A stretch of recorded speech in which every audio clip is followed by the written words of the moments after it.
그래서 그 어렸을 때 15세 이전에 소속감하고 자존감 단계를 건강하게 통과하지 않으면, 그러니까 자기가 어떤 실질적인 원하는 바를 하면서 거기서 완성을 만들어내는 그러니까 국영수에서는 뭐가 문제냐면 완성을 느끼지 못해요, 애들이. 제가 그 두뇌 사용 설명서 책에다 그걸 자세히 적어놨는데 왜 예체능 교육이 중요한가에 대해서 적어놨어요. 미술 수업이나 만들기 수업은 그 2시간, 4시간 만에 뭔가가 딱 완결이 되죠. 그리고 잘했어 박수 쳐주고 벽에 딱 걸잖아요. 끝났잖아요. 자, 영어 수학 공부가 끝나나요? 평생 해도 안 끝나요. 그래서 무슨 얘기냐면은 아이가 직접 뭔가의 완성의 횟수를 많이 경험해야만이 건강한 자존감이 형성이 되는 거예요. 그래서 어렸을 땐 예체능 교육이 중요한 겁니다. 완성했네, 박수, 완성했네, 박수. 이게 횟수가 많아져야 되는 거죠. 근데 국영수에서는 그걸 느낄 수가 없어요. 한자, 외워야 될 한자가 얼마나 많아요.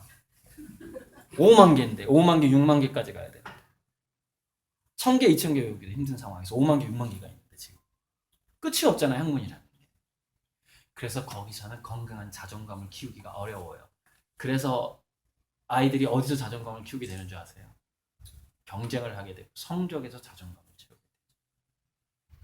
근데 그 교육의 최대의 단점은 뭐냐면 성인기가 돼서도 그 서열의식에서 자존감을 채우는 인간이 된다는 겁니다. 그래서 계급사회가 다시 왔으면 좋겠다라는 말이 그냥 저절로 튀어나와. 취중진담으로 그냥 튀어나온 거예요. 왜? 성적으로 자존감을 채워왔기 때문에 그런 거예요. 공교육 자체가 병들었기 때문에 그런 인간들이 양상이 됩니다. 그런데 자기가 정말 좋아하는 것에서 완성을 해나가게 되면은 뭐에서 자존감을 채우게 되냐면은 자기 자신과의 싸움에서 자존감을 채우게 돼요. 내가 이거보다 좀 더 잘하면 더 잘하겠는데 여기다 뭐를 좀 갖다 붙여볼까? 이러면서 그래서 내가 어제보다 오늘 좀 발전했어. 이러면서 자존감을 채우게 되거든요. 근데 이거는 정말 자기가 좋아하는 것에 몰입하면 하는 과정이 없으면 그 자존감 형성이 안 돼요. 그러니까 지금 자기가 정말 좋아하는 과목은 없어. 국영수 사과 중에서. 자기는 원래 예체능만 좋아하고 게임만 좋아해. 근데 국영수 사과를 막 시켜 학교에서. 근데 아이들은 자존감의 욕구가 있어. 자존감을 채워야 되는 욕구가 있어. 그때 경쟁과 비교로 들어가요. 내 1등 올랐네, 2등 올랐네. 이건 뭐예요? 전부 외부랑 비교하는 겁니다. 외부랑 비교해서 자기 자존감의 그 도파민의 욕구를 채우는 과정이에요. 이게 습관화가 됩니다. 습관화.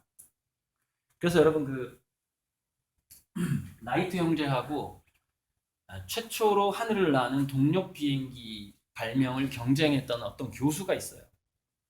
어마어마한 투자자들, 정부의 지원과 투자자들 받고 최초의 동력 비행기를 만들겠다고 막 했어요. 그 사람이 어떻게 했어요? 라이트 형제가 동력 비행으로 어느 정도 날았다라는 소식을 듣자마자 모든 비행기 연구를 포기하잖아요. 왜? 자기 이 일에서 자존감을 느끼는 게 아니라 누가 1등인가 해서 자존감을 느껴왔기 때문입니다. 그동안. 이게 엄청난 함정입니다. 왜냐면 아까 제가 길게 보라 그랬잖아요. 30년을 보라 이렇게 얘기했잖아요.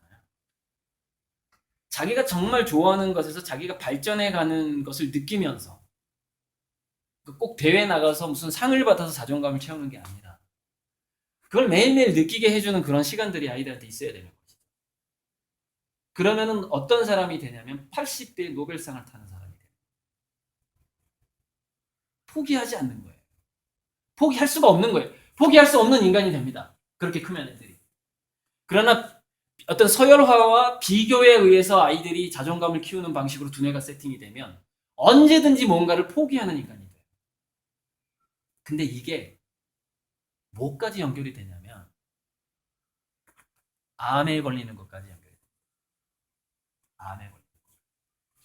무슨 얘기냐면 자아실현과 자아 완성에서 몰입과 단계를 발전시켜 나가는 것을 경험한 애들은 죽을 때까지 뭔가를 포기하지 않는 게 항상 있어요.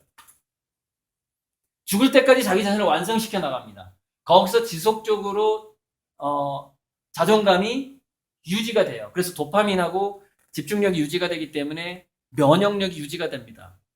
그러나 서열화에서 성적에서 자존감을 채운 것이 버릇이 됐던 애들은 자기가 2등, 3등이 되는 순간 그것을 포기하게 되고 딱 포기를 해보니까 뭘 깨닫게 되죠?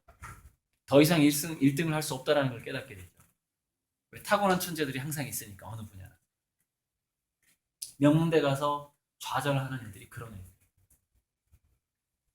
학과에 딱 들어가 어느 학과나 탁월한 천재가 있습니다. 탁월한 천재. 저도 미술대학을 갔지만 저는 미술대학에서 가장 그림을 못 그리는 사람이었어요. 정말 그림을 잘 그리는 탁월한 천재가 있어요. 어느 학과나. 특히 명문대가 그게 심합니다. 보기만 하면 그대로 그리고 뭘 그리기만 하면 너무 아름다워. 정말로. 근데 그런 애들이 왜 성공을 못하죠? 그 아름다움이 최초가 아니었고 그렇게 천재적인 실력을 가졌던 사람은 역사상 많았기 때문에 오직 끊임없는 노력으로만 성취할 수밖에 없는 것들만 남아있다고 보시면 돼요. 이제. 그래서 초등학교 교육 자체가 또는 중학교, 고등학교 때까지 사실 서열화를 하면 안 돼요. 그럼 그 국가의 경쟁력은 계속 약해지는 거예요. 왜? 쉽게 포기하는 애가 돼요. 그리고 의료보험료가 많이 나가요. 쉽게 아픈 사람이 돼요. 중년이. 그러니까 제가 2011년에 써서 2012년에 출판됐던 내 아이를 위한 두뇌 사용 설명서가 바로 이 내용을 쓴 거예요. 지금 공교육 체계로 나가게 되면은 국가의 의료비가 많이 나가게 된다. 왜? 사람들이 병들기 때문이다. 이 심리 상태에서는. 그래서 아이들의 두뇌에 맞게 교육을 잘 시켜야 된다. 그러니까 지금 공교육이 한 국가의 발암률을 높이고 있다는 사실을 쓴 책이에요. 그게 엄청나게 혁명적인 책이에요. 근데 읽은 사람이 거의 없죠. 일세만 하고 끝났어요. 읽은 사람이 없어요. 그래서 그걸 두뇌 사용 설명에서 다시 그 내용을 또 집어넣었어요. 읽어보면 나옵니다. 왜 그렇게 되는지가 나와요. 지금 굉장히 종합적인 부분입니다. 이게 전부 다 연결고리가 있어요. 그래서 이제 좀 실천적으로 이제 내용을 하겠다고 저번에 약속을 했는데 이제 처음 오신 분이 많다 보니까 다시 이제 좀 새로운 방식으로 저번에 했던 강의를 제가 지금 복습을 하고 있는 거예요. 그래서 많이 지루하진 않을 거예요. 저번보다는 좀 더 스토리텔링으로 나가고 있기 때문에 한 번 더 쉽시다. 그리고 이 다음에 1시간 쭉 갈 거거든요. 좀 한 번 쉬어요.